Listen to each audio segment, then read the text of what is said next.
Hello and welcome to the Cinema Savvy Movie Podcast, the channel for film reviews, discussions and everything in between. I'm Chris Garner, joined with my co-host George Aldridge, and today for our main show we'll be giving you another one of our top 10 lists in anticipation for Pixar's latest movie, Inside Out and Minions. Unfortunately here in the UK though, we don't get Inside Out for like another month or something like that, so today we'll be running down our top 10 animated films of all time. We'll also have another edition of Film Fights and our recommended movie that comes out later in the show. But as always, we kick off the show with a week in movie news. Pretty slow week for news this week, but George, what do we got first? The first thing is that Jurassic World has taken over the world. Yeah. Yeah, its opening weekend combined was 523 million, which is the first ever film to cross the 500 mark, grossing 208 in America, which overtook the Avengers record, and 315 million internationally, which overtook the Harry Potter record. So Jurassic Park's done like a treble win there. Then, breaking now, in its second week, it's been announced that it's grossed 102 million in North America, which makes it the first ever film to get back-to-back 100 million plus opening weekends.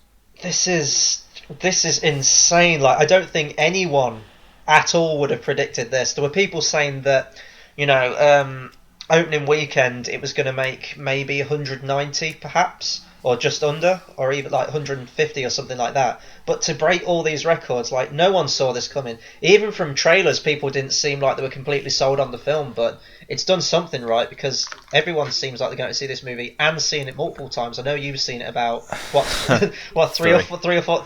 Yeah, see what I mean? It's just yeah. I think it's like an event film. Like, everyone's speaking about it, and just everyone went and saw it. Like, no one really hyped it up. Everyone just kind of went, which is kind of cool because you don't really get that anymore. So it's like what Star Wars is going to do, but it's because the gap in years. I just didn't see it coming either. And do you think it's partly because we really haven't seen dinosaurs in a film like this, or do you think it just came out at the right time? It's not really got much competition around it at the minute. It's a bit of both. I think the dinosaur stuff kind of helps it, but then to the general film fan, what they would have seen the Avengers about a month ago. There's been nothing else since that. There's little kids at all the screenings.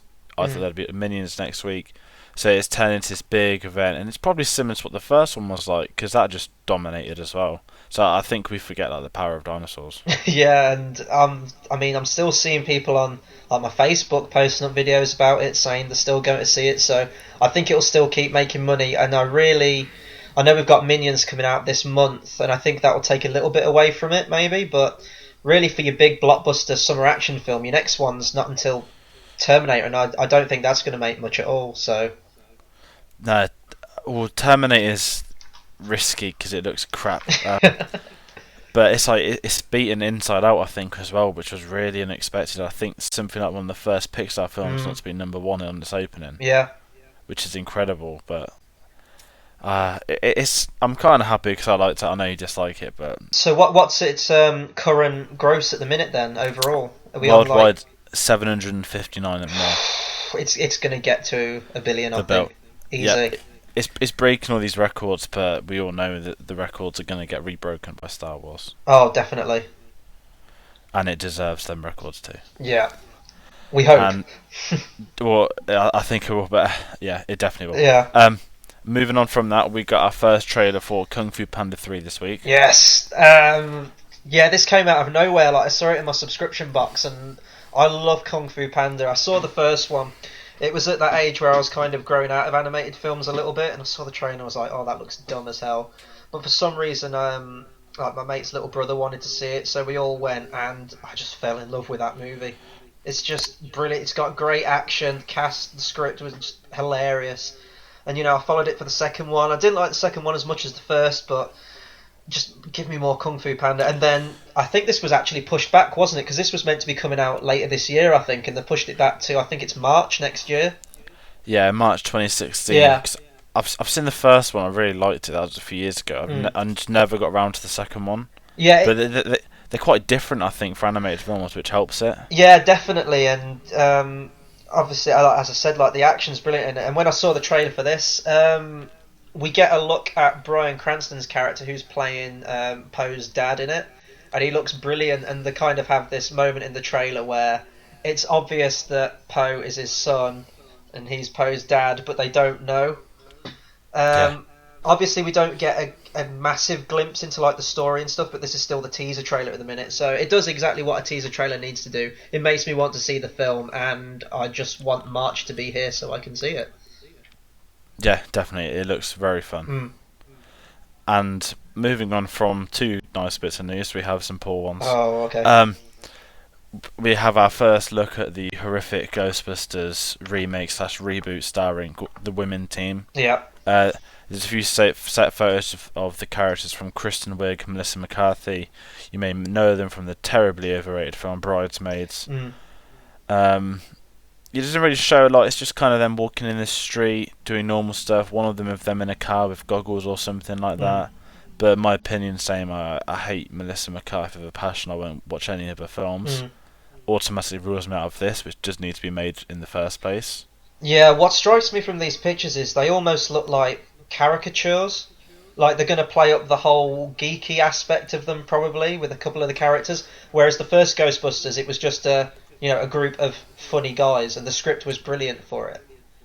Exactly. With this, every single Melissa McCarthy film it's funny because she's fat, and it's that on repeat. And Kristen Wiig because she's tall and like a bit different, plays on the same things. It's going to be so obvious. I mean, there's one of them. I think the other two from the Ghostbusters lineup from Saturday Night Live. One of them, they'll probably do loads of jokes because she's black, or you just know they're going to go for stereotype jokes just to get these easy laughs off people. And I think it's just going to be terrible. Yeah, and was it Ernie Hudson from the first Ghostbusters movie? They never made any comments like that or played that up. He was just one of the team. It was above that, whereas this one seems like it's going to be appealing to the lowest common denominator of humour. And what I noticed was their clothes as well. Like, it threw me off a bit with the time period, maybe, because they look a bit... How they're dressed, it looks like older style, doesn't it? Yeah, it looks about like 90s, doesn't it?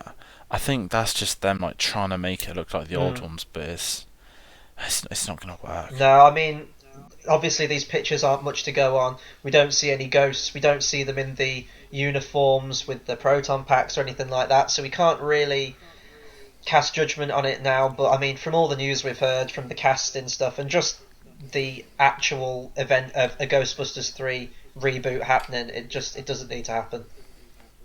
No. It's pointless. In the cinematic universe is the biggest joke out of all the news. They're just jumping on the bandwagon of Marvel now, as many studios are. Exactly. And then, moving on from that, we have the remake for The Crow. So originally they'd cast Luke Evans as the main character. Luke Evans left. Then they casted a lad called Jack Huston, who has now left.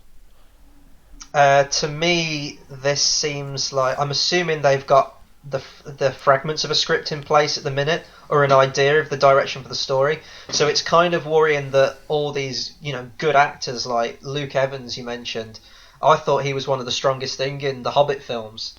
And I know he did that Dracula film, and that wasn't a great film in itself, but I think that he's a good actor, and I was actually quite looking forward to seeing his portrayal. And then obviously he left, and now Jack Huston. I'm not really familiar with this guy's work. I don't know if he's kind of an unknown or if he's done little bit parts and stuff. It makes me worried for the film. I'm already worried for the film because The Crow, obviously if you saw our top 10 greatest films of all time, The Crow was in my list. And then obviously they did loads of sequels at the time, but you just ignore those, and it just strikes me as a film that doesn't need a remake. I know that the original film wasn't completely in line with the graphic novel that came out, and apparently this one's meant to be more in line with that, but it just doesn't need to happen. It's just, we're living in the age of remakes and sequels. Yeah, I mean, I said I haven't seen it, but it just seems like they want a bit of cash, they'll just quickly reboot it, stuff like that, and to have two main actors award kits, not good signs at all for the future of it. And then moving on from that, we've got some more kind of minor news. Matthew Vaughn's been doing a few interviews and spoke about a prequel to Kick-Ass, basically saying that Kick-Ass 1 and 2 didn't make a lot of money, Kick-Ass 2 was nowhere near as good, blah blah blah. He then moved on to say that he's been talking about a Kick-Ass prequel, which would basically star Hit Girl and Big Daddy and how they came to be the characters leading up to the first film. And he's also said after that his plans to go back to Kick-Ass and do a Kick-Ass 3 as well. But going back to the prequel, I don't see the reason why we need it. I mean, if we're doing a prequel, clearly they've got to recast Hit Girl, so you won't get Chloe Grace Moretz back, and she made that character. She was absolutely brilliant in that role, and I don't think you can get anyone to top her performance.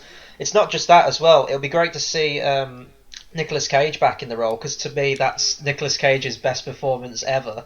But we got an origin. We got like their prequel in Kick-Ass 1 where you get that really awesome comic book flashback. Like we got everything we needed to know from that. He was framed for a crime he didn't commit. He was put in jail. His wife overdosed, but gave birth to Mindy. And then when he got out of prison, he trained her up and sort of brainwashed her into this superhero cult. I mean, that's it. You don't need any more than that. But what I think it's going to do is, if Vaughn's back in the directing chair, is it's going to kind of ease audiences back into the world of Kick-Ass, because obviously they haven't made that much. I think Kick-Ass 2 made even less than the first one. So I think now that we've seen the success of stuff like Kingsman, if he can get that level of success back with Kick-Ass, then I think he's hoping that more people will come and see Kick-Ass 3. Exactly, I think that's his plan overall. And the other thing, I'm sure I read an interview that Chloe Grace Moretz said she didn't want to come back for a third Kick-Ass. So it might be them kind of recasting, then hoping to have someone else to play Hit Girl. But in all honesty, I didn't think Vaughn would go for it. I was kind of hoping to be doing one of the spin-off Star Wars films. But also, he's kind of said he's writing the treatment alongside Mark Miller for Kingsman 2, so he's getting a bit of a busy schedule. So if he needs to watch out with it, because I'd rather he made one fantastic thing rather than two at the same time that lose a bit of quality. Yeah, like I don't know when he's going to plan on doing these. As you said, Kingsman 2, I don't know if that would be his next one or if he wants to kind of do something a bit different in between, kind of how Nolan did between the Batman films. But there's also talks that he's going to direct the sort of reimagining of Flash Gordon as well. So if that's going to be his next project after that, then is he going to get to Kingsman 3 or is he going to move back to Kick-Ass then? Like, I don't see this happening for the next 6 years or something like that, maybe. No, I don't think it'll happen. It's going to be one of them that's stuck in development hell, and the company that funded Kick-Ass 2, they're going to say, well, I'll just give you another one, and the last one didn't make as much money. And I think obviously they'll be rushing for them to get Kingsman because that made a lot of money as well. But if he did come back as director, I think, especially for like Kick-Ass 3, I think that Chloe Grace might come back if she saw that Matthew Vaughn was back on board for it. Yeah, maybe, but the thing is, how old's she going to be then? 20s, it's going to be like too far, I think. That might be cool though. I mean, I know the whole point of the Hit Girl character is that it's fun to see like this little girl just like coming out with all these swearers and just like killing people horrifically, and that's like the whole thing of her character. So to see her as an adult, it might be a bit weird, but I don't know. I think that would be a good progression for her character, and I wouldn't mind that because no one's going to top her performance really. Yeah, I think it'd work with Vaughn. Anyone else, though, I wouldn't want to see it. I think that's my main gist of it. And then moving on from that, we've got for the spin-off X-Men film next year, Gambit. Obviously, Channing Tatum's playing him. They've announced this week that Rupert Wyatt will be directing the film. I haven't seen a lot of his work. He's done The Gambler, the Mark Wahlberg one, but then the main one he's done that everyone's seen is Rise of the Planet of the Apes, which is one of my favourite films of that year. Internally, it's one of my favourite franchises. So this got me on board with it more. Obviously, I was going to see NOM in some type of films, but now they've got a director I like, it's immediately got me attached to it, which might have failed otherwise. Well, the only film out of his filmography I've seen is Rise of the Planet of the Apes, but I will always say this, Rise of the Planet of the Apes was one of the biggest surprises of a film I've ever seen. And you could really see his directing style in that, I think, from how that film was structured and how he directed the actors and stuff. I think he's a really good director, so I'm sure going to a superhero genre will be fine for him. Like, just from that one movie, I completely trust him. And, it's nice to see them bring in good talent on board to kind of helm it. It's made me a little more at ease now for Gambit, because when I first heard that Channing Tatum was playing him, I was like, oh god, this is going to be sort of like X-Men Origins level again. But no, I'm really on board with it. I think that Fox knows what it's doing with X-Men now. Obviously, they will have Deadpool coming out as well, so I think they're completely on track now. Yep, next year's their biggest year because if Deadpool fails, they'll wait for Gambit. If that fails in the box office, they'll just probably cancel off spin-off films again. But I think it'll be alright as long as they get the casting right. Channing Tatum's 50-50, but he's proved that he can act alongside comedy. I think he's going to be good to go. Yeah. And then got another bit. It's not been too much news today, but we're on to the final piece, and that is Tarantino's next film, Hateful Eight, has finally got its release date. It's got two of them though. On Christmas in America, it is being shown in 70mm film at certain locations, similar to Interstellar last year. But then its wide release worldwide is going to be on the 8th of January 2016, so perfectly in time for the Oscars. Oh yeah, and man, I really wish I could get to that 70mm one in America, but I think Django came out around the same time a couple of years ago. It was around the January mark as well. So I think this will be easily nominated again for script, maybe a supporting actor. Yeah. It's a Tarantino movie, so you know it's going to be well written. Exactly. It got leaked in on the internet like a year or two ago, but I'm sure he's made changes since that. But it's got a stellar cast, and I think this will be good as long as he keeps up. Because he's still fantastic. His films might drop a level in quality, but he started off so well. And Django, one of his recent ones, still better than 90% of most films we see today.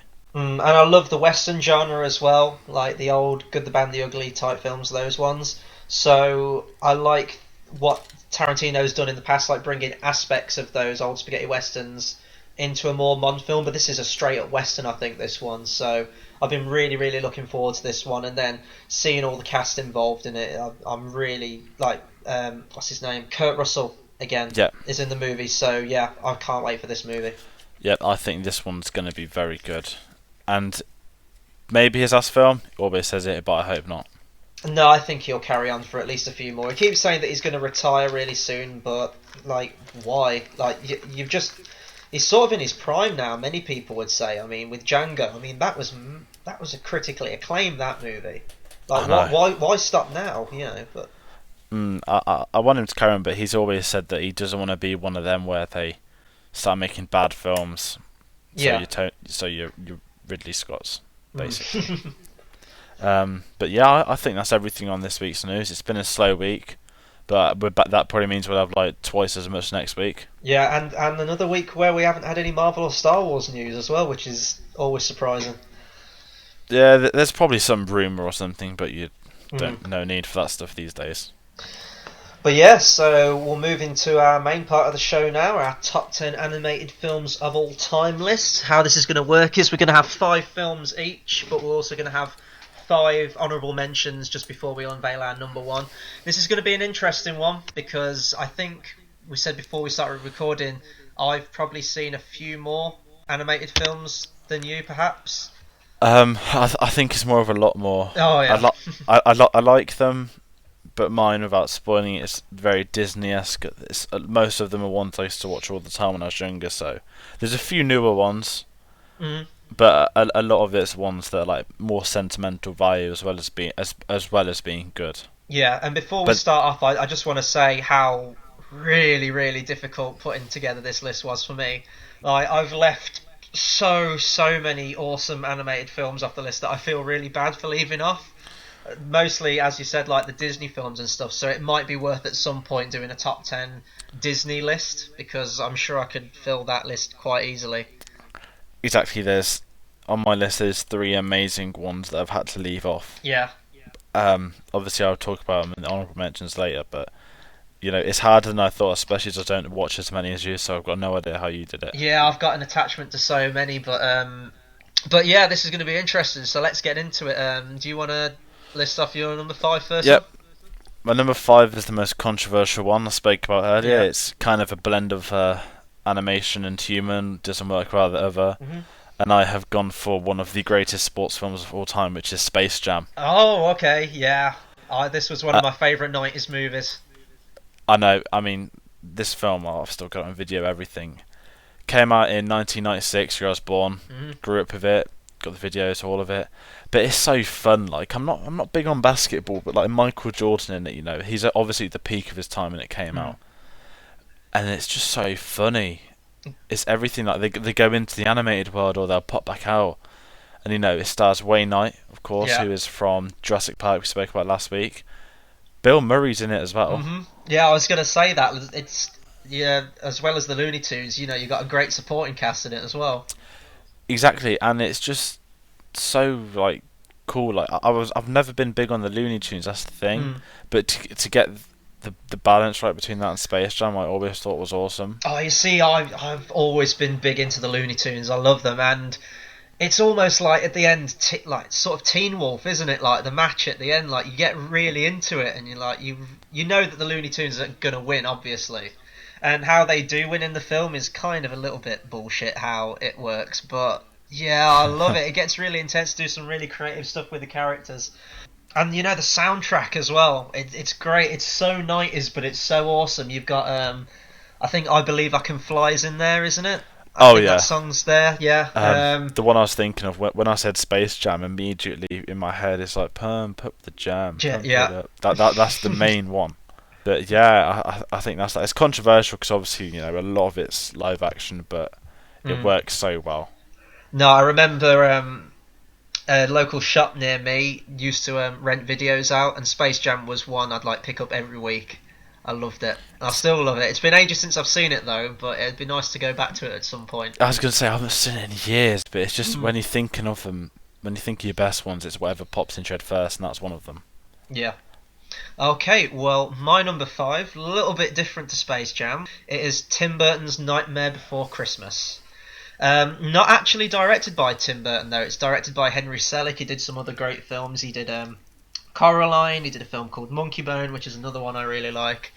And James and the Giant Peach, of course. This came out in 1993, and I can't remember exactly what age I saw it, but I remember it was Halloween night. It must have been really late at night. You've got all your other horror films on. And this was a name I'd kind of seen batted around a lot, and I just never got used to it, because I think there was sort of a vague affiliation with Disney to it.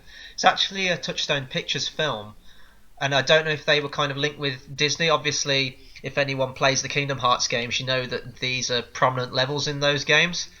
So yeah, I stopped up really late, for, like past my bedtime, watched it, and I just fell in love with it. I mean, it's the dream team again between... Tim Burton produced it. He came up with the story and the characters and all that. And you've got Danny Elfman, who is the singing voice of Jack Skellington in it and does all the music. And to me, this is one of Danny Elfman's best music works, because every song hits. The lyrics are brilliant.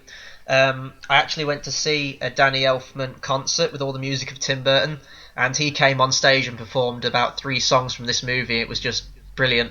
For anyone who doesn't know the story, hasn't seen it. It's about Jack Skellington, who is sort of the king of Halloween Town, but he's just got bored of Halloween, so he goes to a stroll through the woods and he finds doorways to all different holidays. So he stumbles into the door to the Christmas world, and he's just infatuated with Christmas, comes back to Halloween Town, and he wants to try and make his own spin on Christmas, and it doesn't go all too well. But yeah, this is one of my favourite sort of Tim Burton tie-in movies. It's a great one to watch at both Christmas and Halloween, which is pretty cool. I've never seen this. Oh, haven't you? It's definitely worth seeing. I know everyone chats about it, and it's funny because you're right. Every single person in the world says Tim Burton, but he never directed it. Yeah, I think it's obviously his name's splashed all on the posters. It's got Tim Burton's The Nightmare Before Christmas. But I just think it's nice to give credit to Henry Selick, who was actually the director on it. I'm sure Tim Burton probably shadowed him a lot and kind of said, "I want it to be this way," but his name's not on the directorial list, so. Yeah, and then moving on, my number 4 is one of the easier choices I had to make today, but it could have been maybe a bit higher than 4th. I went for arguably the greatest animated film of all time. Mm-hmm. It's The Lion King. Oh, okay. I was expecting that to be higher up, but okay. I thought it'd be like 2nd or 3rd, but it ended up dropping down. I mean, everyone knows the film. Yeah. But what I like most of this is the sort of the voice cast, and by far the MVP is James Earl Jones as the father. I mean, because that's the thing. I used to watch it all the time when I was younger, but I didn't really clock on. So I saw it for the first time in years, about a year or 2 ago. And I said, "Oh shit!" I was like, "That's Darth Vader." I was like, "Since when did Darth Vader voice him?" And I always like that. But then I think with this, it's everything. Like, it's one of the first like Disney musicals that I genuinely like. So you've got the amazing score by Hans Zimmer, which I was fortunate. I mean, I was literally thinking it in my head, and then you said your Danny Elfman one. It was like because obviously Hans Zimmer did this, but also the famous song. There was a concert last year in October which Hans Zimmer performed at, but he got the guy out that sung it, and it was like the first time the guy had ever sung that song live, which was like incredible. Oh, awesome. So that was awesome, but I mean, everyone knows this is just one of the best films with Scar, one of the best villains. It's got his goons, which are the hyenas, which is like perfectly suited to it. But it's almost the fact it's like the animal kingdom, and like you can't go over there, and it's just awesome. There's everything.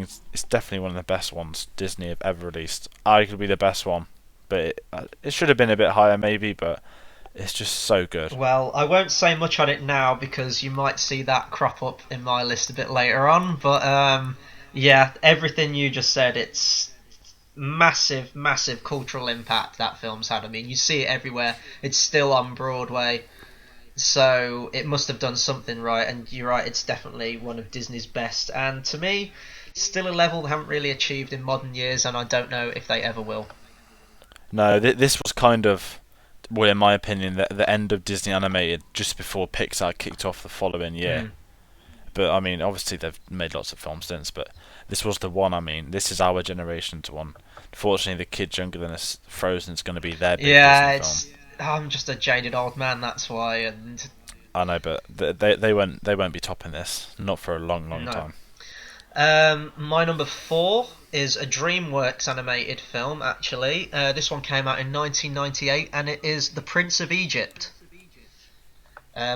Another one I haven't seen. It's awesome. Like, I'm just gonna say, I'm not gonna get into like the whole religious side of it, but I'm not religious in any aspect, and this was often one they'd show you at like Sunday schools and stuff like that, and I just remember being really bored by it. I found it kind of preachy and all that, and then many, many, many years after that, probably talking about 4 years ago, it was on TV one time, and I sort of caught it 15 minutes in, and I just thought, oh, okay, it's been a while since I watched it, and I was just mesmerised by it. Like, the animation is beautiful, and it's got some great music as well.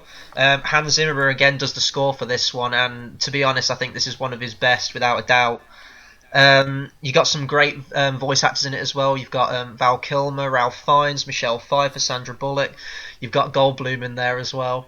Yeah, it's fantastic, the scope of it as well, and I think, to be honest, it's probably one of the most faithful adaptations of that story. And then recently I watched Ridley Scott's Exodus, Gods and Kings, and I was just watching that movie all the way through going like, I could be watching Prince of Egypt right now, getting the same story in half the time and getting more enjoyment out of it. It's definitely worth watching if you can sort of look past like the whole religious aspect of it and just appreciate it for like the animated film that it is. It's definitely one of the best, and it's quite mature in parts actually as well. They do a lot of sort of like there's child death in it, and obviously the whole bits of the story about slavery and stuff, and it doesn't skirt around that. It's all in there. But I definitely check it out if you haven't seen it. Yeah, it's definitely one. You're right about Exodus, one of the most boring films, and there was a lot you could have been watching. But yeah, that's another one to add. I mean, this is it. We've only got 2 films in, but you know, I haven't seen any of yours. This is where you get the obvious and mine are the more mainstream ones. And then moving on from this, number 3. So I kind of spoke about how The Lion King was the peak of Disney animated. I've got another one here. However, this is done off kind of my favourite list. Like, it's not as good as Lion King, obviously, but I've gone for a very recent one, which is Wreck-It Ralph. Oh, okay. Now I haven't seen all of this one all the way through. I think I caught half of it. With me, I think this is more personal because I'm massive into the gaming and stuff. It was kind of so cool to see this one where it's, you know, at the arcade, kind of your retro 80s stuff, and then how you go along the world. I just love how it's all designed. So the plug sockets are like trains, and you know the wall is where the games hang out, and it was these really like awesome concepts how they actually work every day, do the same stuff. But then what I like most is the character Ralph is the villain who doesn't want to be there.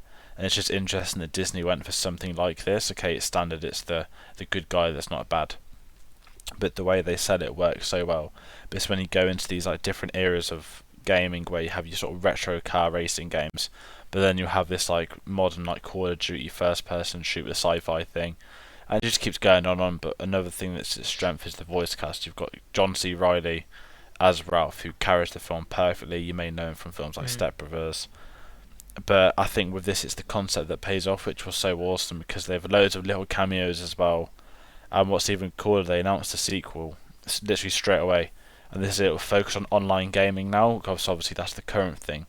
So I thought it was really awesome that these ideas they're doing and they're putting it off right. Yeah, when I watched it, one thing I really liked was the bit you just mentioned about seeing this world that's created with all these video game characters, and it reminded me a little bit of Monsters Inc. How when you see behind the scenes, it's just sort of guys doing a job, and but again, old man syndrome was kicking in. Like, this is a Disney film, and I was thinking, like, should I really be seeing Bowser and like Zangief like in a Disney film? It didn't strike me as a Disney film, probably because the concept was completely different to anything they'd done. Maybe it seemed more like a DreamWorks film or something like that.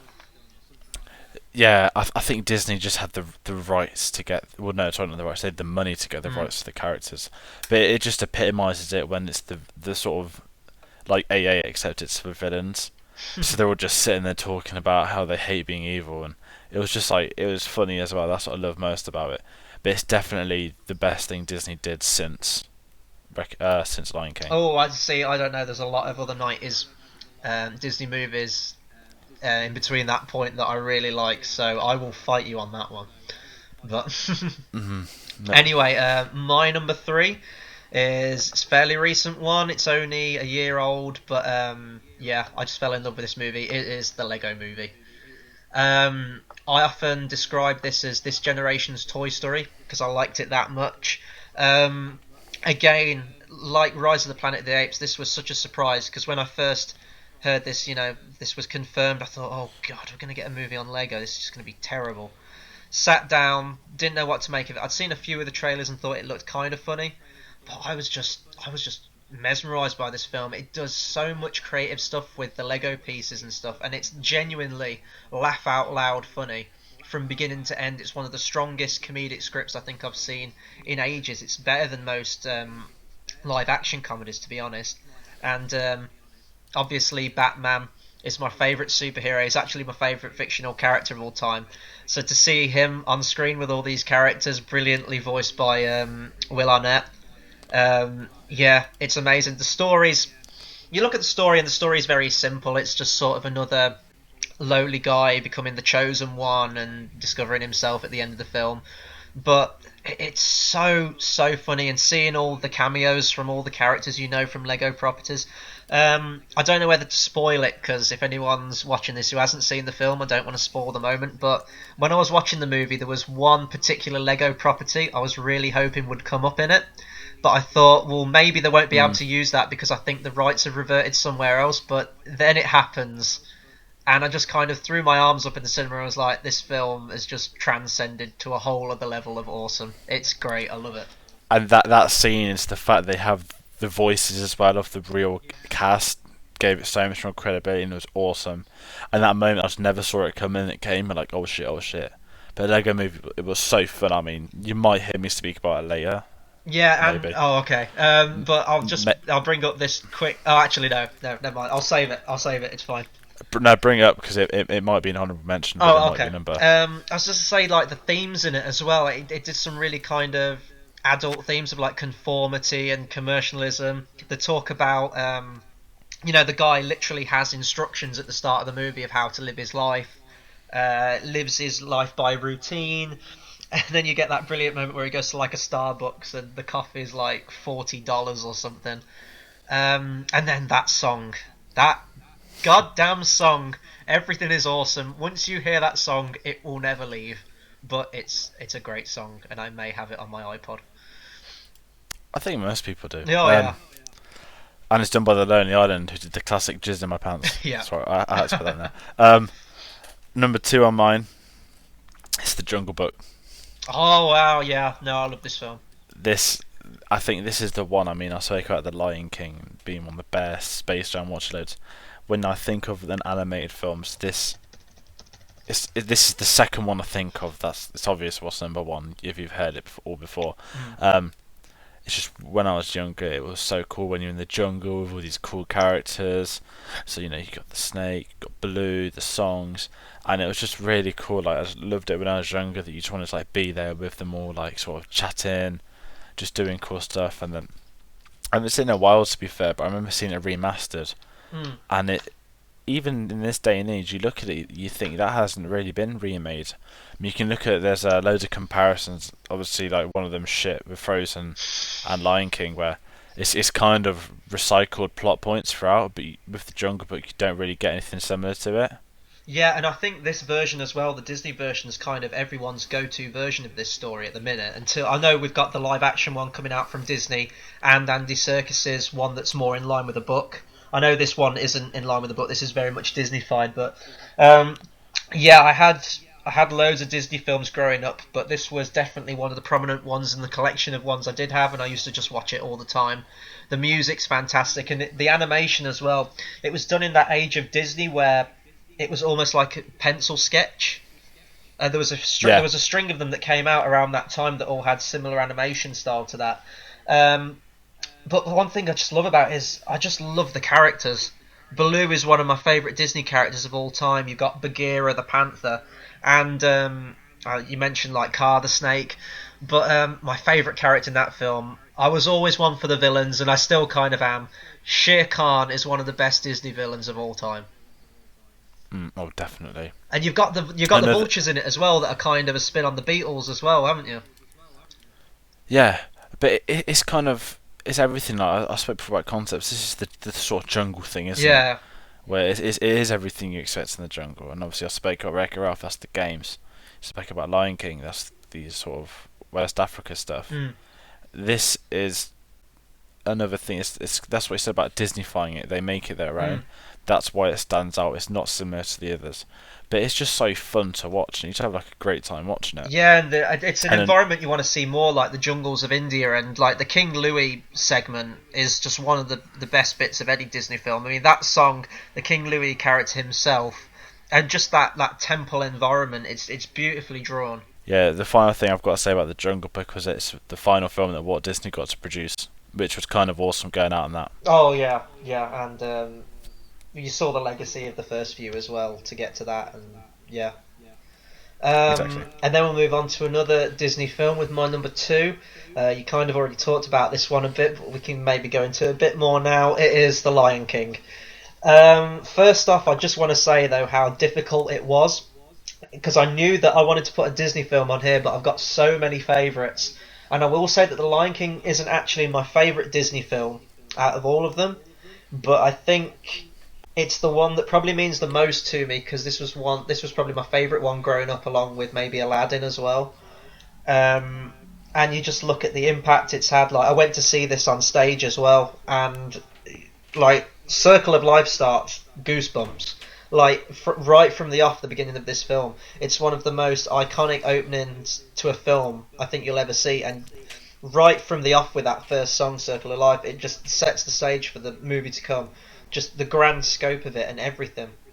And it's kind of funny because they followed this film up with Pocahontas, and Disney were like, "Oh yeah, Pocahontas is going to be like a game changer. Like this is going to make Lion King look like nothing." And the impact that Lion King's had and still has. I mean, people still talk about Lion King, and it's really difficult to find someone who actually hasn't seen it. Um, if we go in for like scenes in it, like you just look at that stampede sequence, and this is why I love 2D animation because you watch that sequence and you realise that every single frame of that had to be drawn by hand. Whereas now I'm Mm. not saying that computer generated's like easier or anything like that because it's a lot of talent goes into that and loads of hours to get the characters to be fully realised on screen, but I don't know. There just seems to be something a lot more personal about those Disney films when you know that someone's drew every single frame of it. Yeah, but then with the Lion King, also it's the best, isn't it? Yeah, and you were talking about the music. Hans Zimmer's music in this film, and then obviously you've got songs by Elton John and lyrics by Tim Rice. They're brilliant. Like Hakuna Matata, you got Circle of Life, just everything. Can you feel the love tonight? And it's just epic. It's an epic film, and there's so many themes in it and stuff like about life and finding your path in the world, and like there's that epic moment where I'm just gonna call him Darth Vader. James Earl Jones appears in the sky and is like, "Remember who you are," stuff like that. It's just awesome. It's goosebumps every time you watch it. And then they actually re-released this one in 3D. They did a few before, I think. I think they brought out Beauty and the Beast maybe, and I think Little Mermaid got a theatrical re-release. But when I heard that Lion King was going to be in theaters, I just had to see it. Um, and it was amazing on the big screen. The 3D was pretty good as well, actually. But yeah, it's just iconic. They brought out the sequels, obviously Lion King 2, which, as far as Disney sequels go, is alright, which really isn't saying much because mostly they're all terrible and ruined the first one. And then you had Lion King 1.5, which is kind of a fun, enjoyable, quirky comedy with Timon and Pumbaa in, but I mean, this film's just untouchable. Yes. Also, I want to add one thing on Hans Zimmer. Mm. This is the only Academy Award he's had. He's been nominated, I think, 7 or 8 times. He's won it once for this. Well, it's well deserved because it's definitely, you just hear any cue from that film and it's just hairs on your arm just stand on end. It's brilliant. And then obviously you talked about the voice cast as well, but I think this was honestly the film that introduced me to Nathan Lane, as he does the voice of Timon, and he's just brilliant. Like, you see other films like Mouse Hunt and stuff that he's in, other producers, he just cracks me up. He's brilliant. Yep. I think moving on from our number 2 is, we've got through this surprisingly incredibly quick. I know, yeah. We've each chose 5 honourable mentions. Mine aren't ranked because it's so hard to do it. Same. I'm just going to go through them now. Bug's Life. Mm-hmm. It was either that or Space Jam. Very hard. I know a lot of people don't like it, but I love that film. Then I had Lego Movie, which luckily you'd picked, so we at least I got got to that. chat about it. I got that covered. Yeah. Beauty and the Beast, one of the best ones of all time, I think. I'm really looking forward to the live action one, to be fair. It's got an awesome cast. Yeah, but the cast is brilliant, and they're going to use the music as well in that one. Oh, definitely. Finding Nemo Mm-hmm. and The Iron Giant. Yeah. Well, okay. That's interesting for later on, but okay. When you said Finding Nemo, it was really difficult because obviously Pixar, maybe not so much in recent years, but their first string of films were all fantastic. And it was really difficult to pick one. Like, I was looking at Monsters Inc. and stuff like that to try and get it on the list. I haven't actually got any Pixar films in my honourable mentions, but as I said before we started the list, I could have put like 50 to 100 animated films on this list, and just to get it down to the 10 we have, it was one of the most difficult lists I think I've ever had to put together. It was way more difficult than the greatest films of all time. Yeah, it's because it's also a shorter list. You're like and ahhing because they're similar but different. Do you know what I mean? And I mean, I grew up with so many of these as a kid that more or less all of these have a real like special place in my heart growing up. So to leave one off, like I've left off Aladdin, and that's one of my favourite animated films of all time. But unfortunately, there were so many others it just didn't make the cut. That's why I say I think it'd be worth doing a top 10 Disney animated film list one time.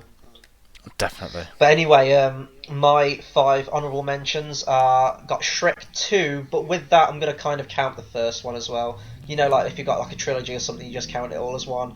I'm not counting Shrek 3 and 4 because 3 just ruined the franchise and then 4 just dragged it out and was like the final nail in the coffin in that franchise. But Shrek 2, again, like Lego Movie, it's one of the funniest scripts you'll ever get. Every joke hits. There's a lot of awesome sort of sight gags and film reference scenes in Shrek 2, and the scene where they storm the castle with a giant gingerbread man to Jennifer Saunders singing Bonnie Tyler's Holding Out for a Hero is one of the most epic and awesome moments I think I've ever seen in a film ever. So yeah, Shrek 2. Another DreamWorks animation, I've got Kung Fu Panda. We talked about it with Kung Fu Panda 3, but it was such a surprise film at the cinema. The action's epic, it's great voice cast, and again, score by Hans Zimmer is brilliant, one of his best. Going back to animated films, like in terms of 2D, I've got The Land Before Time on there, which was a Don Bluth animated film, and I believe Steven Spielberg and George Lucas came up with the story or produced it. And yeah, that film apparently had to be cut down by about 10 minutes because the material in it was too emotionally traumatizing for kids. I don't know if you've ever seen Land Before Time or not. I haven't. It's the dinosaur one, isn't it? Yeah, it is. There's a scene in that where, spoiler alert if you've never seen Land Before Time, but the main character's mum is killed, and it's like Littlefoot's the name of the main character. He's like cradling her, like, well, next to her in a deathbed, as she speaks the final words to the son, and even now it kind of gets you. James Horner does the music to that. It's one of his best scores. Another one of my honourable mentions. It's An American Tail, Fievel Goes West, which was the sequel to An American Tail. A lot of people would say the first one's better, but I only grew up with the sequel, and I watched the first one much later, to the point where at that point it didn't have any impact on me, really. And I think, to be honest, this film is probably what got me into the whole Western genre. It's a really cool homage to some of the old Western movies. Again, the soundtrack is one of James Horner's best. You've got John Cleese playing the villain character in it. And it's a really underrated film because it came out and not many people liked it. I think it was critically mixed, and they say it wasn't a patch on the original. And as such, it kind of got overlooked, and I think it made quite a big loss at the box office. But I wanted to throw that name out because I think it deserves some recognition, as does my final one for my honourable mentions, which is Batman Mask of the Phantasm, which was sort of the Batman animated series movie that came out. I don't know between which series it came out, but it introduces you to a new villain of the Phantasm, and it goes all into Bruce Wayne's past and his history before he was Batman, becoming Batman, and the emotional struggle of that, where he wants to settle down, have a relationship, but he knows he can't because he's made this vow to his parents that he's always got to be Batman, which is another reason why I really dislike the ending to The Dark Knight Rises, but I won't get into that. Yeah, and it's really overlooked as well. It got a theatrical release when it first came out. I don't know if it was marketing or if it was around the time it was released, but not many people went to see it. And if you haven't seen it, it's definitely worth seeing because, to be honest, it's probably one of the best Batman films you'll see. I think it came out around the time of Batman Forever, I think. And it's kind of funny because this one takes itself more seriously and is more mature than that movie is. And the soundtrack by Shirley Walker, sorry, is great. Definitely worth watching, and an awesome cameo towards the end of the film. Well, actually, I won't say cameo. He's kind of the main villain at the end of Mark Hamill's Joker, and anything with Mark Hamill as the Joker is just fantastic. Definitely. But yeah, I think that's all my honourable mentions. I don't know if you've seen some of those, or probably not Land Before Time, American Tail, or I don't know if you've seen Batman Mask of the Phantasm, have you? I haven't. I'm waiting for a Blu-ray release of the animated series and the film first. Mm-hmm. Until that happens, I'm staying put because that's obviously the one that Arkham games are based off too. Yeah. I think that's everything. A bit sad. A final one. Yeah, and I've got a suspicion based on our top 10 films of all time that our number one may be the same. But yes. So why don't you go for it? It is the Toy Story trilogy. Yeah, it had to be. This is without a doubt greatest animated films of all time. I can take anyone there; they are the best. Is another example of a perfect trilogy. There's very few of them. There are no flaws. Unfortunately, there's a fourth film coming out. Yeah. But then it also was the birth of Pixar and went on to redefine cinema. And that's just the kind of background of it. That's its legacy. Then you can actually look at the films itself, and each one's so different from the last. They're just amazing. Each one stands on their own as well, and I love sequels like that. They're my favourite ones. It's difficult because we went into this really in depth when we did our top 10 greatest films of all time, but I mean we can go into it a bit more in depth. But with animated films, I said this before, they're so tethered to my childhood, and I can't think of a better series of films that's been with me consistently from being a kid to sort of, like early teenage kind of, or however old I was, like just before going into teenager. And then with the final one, like where Andy was going to uni or college, they've just lasted all through my life, and I don't think there has been another series of films really like that that's been with the next generation of kids growing up. Star Wars. I guess so, but I mean, in terms of like animated films, Oh yeah, animated. This is the one, and I think you didn't really get a lot of sequels for animated films really until Toy Story 2, and that was almost shelved in itself. mm. And if you had to pick a favourite one, which one do you think you'd go for out of the trilogy? It might be 2 because I love Emperor Zurg, and I love the whole like collector aspect, and they're all Mm. locked up. I was Toy Barn is one of my favourite moments in film. I love that whole thing, and had an amazing tie-in PS1 game. Yeah, and they cover a lot of areas with the whole sort of life of a toy, really, don't they? I mean, the first one's very much just, you know, toy playing age kids, and then you've got one who treats them badly. The second one is, as you just said, like the whole collecting aspect of it and preserving toys. And then the third one's sort of when you grow out of toys and they're just kind of left to the wayside and more an aspect of nostalgia. And as like it's the perfect trilogy. I really don't want them to make a fourth one because I don't see where they can go with it. Really, it was so complete, the trilogy, that I think now it's just going to be kind of, oh, and here's another adventure with all these characters, which might be fine, but I just thought Pixar and Toy Story were above that kind of thing. Yeah, because they had Toy Story 3 was a risk in itself, but they got it right. 4, it could be right. Don't get me wrong. There's a lot to go right, but to me it kind of finished with Andy giving the toys to the little girl.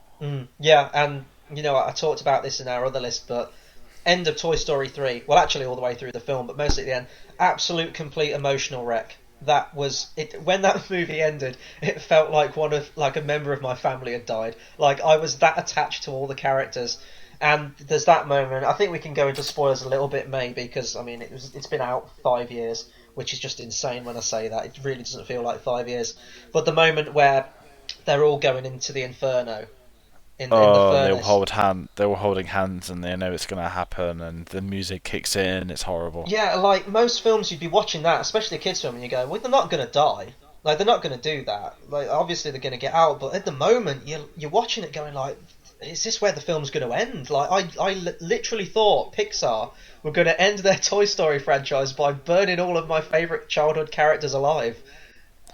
That because when I thought about it, I thought that's the way they're gonna finish it. Mm. And I mean, to be fair, the backlash to that would have been too much. I Oh think. yeah. But it would have been a horribly nice ending. Like, there's a famous video on YouTube of some guy that does a cut, gives it to his mom, and she's like really angry and upset. Mm. But yeah, Toys. I don't really know what else I could say. Like, I think if I had to pick a favourite one, as much as I love 3, I just can't watch it because it just cuts me up so much at the end. The first one's probably my favourite. Again, that's the one that introduces you to it all. You've got the songs in there like Strange Things, I Will Go Sailing No More, stuff like that. And it's got my single favourite Toy Story moment of all time where Buzz is flying with Woody at the end with the big one rocket. This isn't flying, this is falling with style. Like that whole moment, I just love it. And again, like if you're going to show these films to a kid, I think they're going to lose a lot of the meaning behind it because obviously you'll just show them like, here's the Toy Story trilogy, one, two, three, and they'll watch it all one after the other. Where we got it staggered, we got it during release. So I think we just hit it at completely the right age that they were intended for, and it's a shame for like future kids because I don't think they'll get that moment. But Oh, they won't get the moment, but what I can guarantee they are getting, they're gonna see the films, they're gonna grow up with them, similar to the sort of Lion King one, mm, where they'd have known it's there. yeah, And I think this is a film that I've got little cousins, they love it. Everyone loves these films, and parents do as well. Like my mum and dad love them. mm. and I'm It's like it is the epitome of a family film. Oh yeah, and I mean, growing up, we all had like a Woody and Buzz doll, I'm sure, and I was even sad enough to write on the bottom of their shoes with my name, like Andy does with him in his film. I think mine are actually up in the loft at the minute, so I'm kind of being like Andy from Toy Story 3 at the minute. I've got I was going to the garage a few weeks ago to find some stuff, then I came across them all. I've got my Zerg, Mm. RC, Buzz, and Woody, and Stinky, which is awesome. That I've got a few of them still. Yeah, and I mean, going to Zurg, us being huge Star Wars fans, that moment in 2 where they reference Empire Strikes Back, It's hilarious. And it's instead of falling down the shaft, the elevator just goes down. Yeah. It's so funny. I never had a Zerg. I really wanted one, but I remember like the McDonald's toys and stuff like that. Like loads of these old films, you don't really get that now with the McDonald's, like with all the Disney toys that come out. But yeah, Toy Story. What more can we say? I really hope the fourth one's good, but we'll have to wait and see. I'm thinking right now that I'm gonna be jaded old man syndrome when that film comes out. No, because you'll see that and you'll go back to the 5-year-old. Oh, I hope That's so. I really do. I hope that's kind of like the new Star Wars film. To be honest, I hope it takes me back. But we'll have to wait and see. Yep. Anyway, we'll move on to our next segment, which is film fights. How this works is we usually take something from the news or something from our main show, and we just kind of do a what if, just kind of fun fight with it. Today we've got: would you rather be a toy in the Toy Story universe or a video game character in the Wreck-It Ralph universe? And you came up with this question. I think it's a really good one. So why don't you take this one first? I want to see where you lie on this argument. See, to me, this sounded so easy straight away as like Toy Story, Yeah. and then I was kind of edging towards. I was like thinking like you get to go into the game world, stuff like that. They've each got their perks, but then you kind of think, oh yeah, if they switch the plug off, you're gone in that world. At least in Toy Story, unless you're getting incinerated. Even if you're in a museum, you can chat and high. Yeah. If you're being played with, sound. But it's also the fact you're living for a start. You're not inside a computer. You can go around the world if you had to. But I think nothing comes close to Toy Story. It's got its own like lore as well. The whole Zurg Buzz. It's its own like Star Wars parody. Do you know what I mean? And whereas Wreck-It Ralph's just kind of probably on repeat for the lifetime, whereas Toy Story, different things will happen. Yeah, and with me, Wreck-It Ralph, you've got the aspect where you're not allowed to experience any other story other than the one that you're in. Like, there's all these other random worlds out there which would be really fun to explore, but it's kind of forbidden for you to go to them.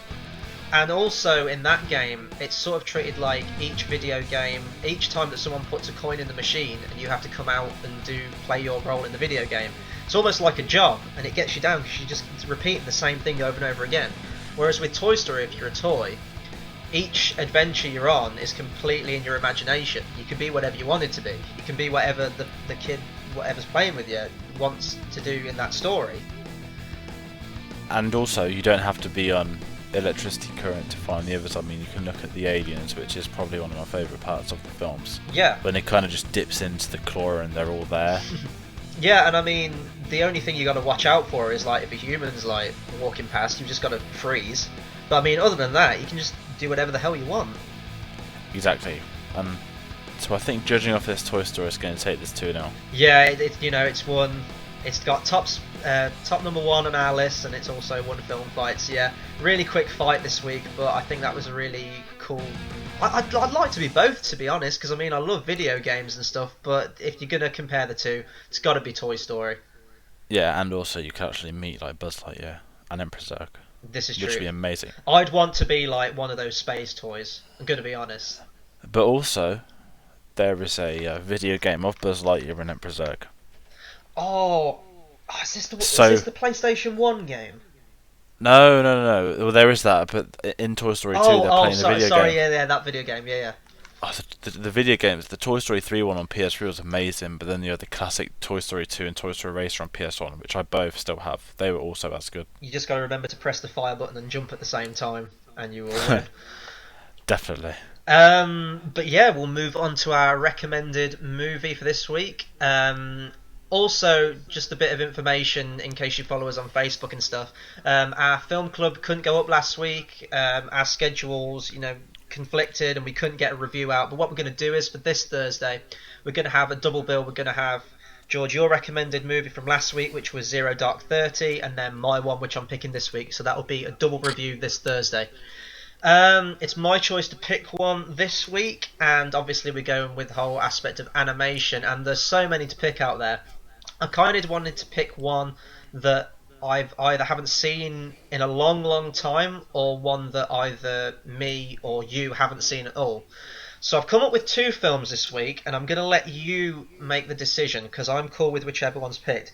You actually referenced one earlier, which was my number one pick, but if you want to watch it again, that's fine. My first choice is The Iron Giant by Brad Bird, or I've got Who Framed Roger Rabbit by Robert Zemeckis.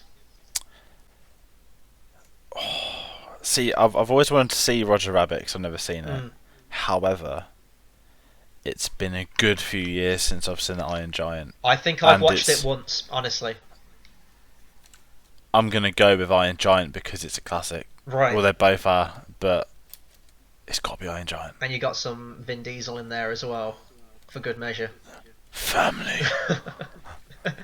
But yeah, Iron Giant, I'm going to have to try and find my video out somewhere. I've got it on old school VHS, and it comes with a little... toy. You got the toy with it? Yeah, yeah. And the book? Yeah, I've got the same one. That was the version to have. In a school, we were reading the book, and we watched the film as well, and the film's kind of nothing like the book. I think at the end of the book he fights like this big dragon lizard thing. Oh, does he? Yeah, I think so. It's been a while. It's like yeah.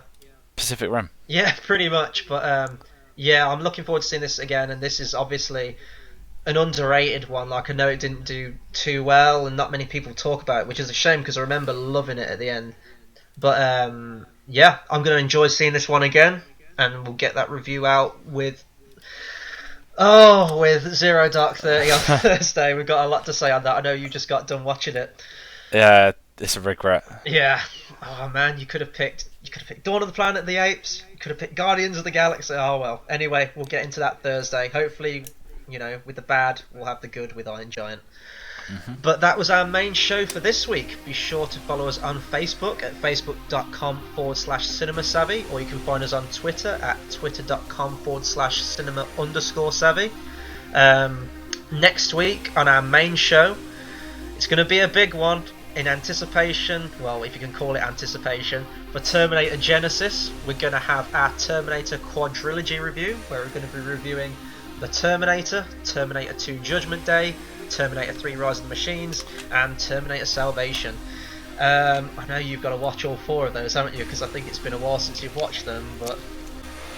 Yeah, 1 and 2 I'm fine. Yeah. 3 and 4, no. You sound like you've got an opinion of most of the majority, to be honest, but I'm looking forward to that. I love Terminator, so that will be next Monday.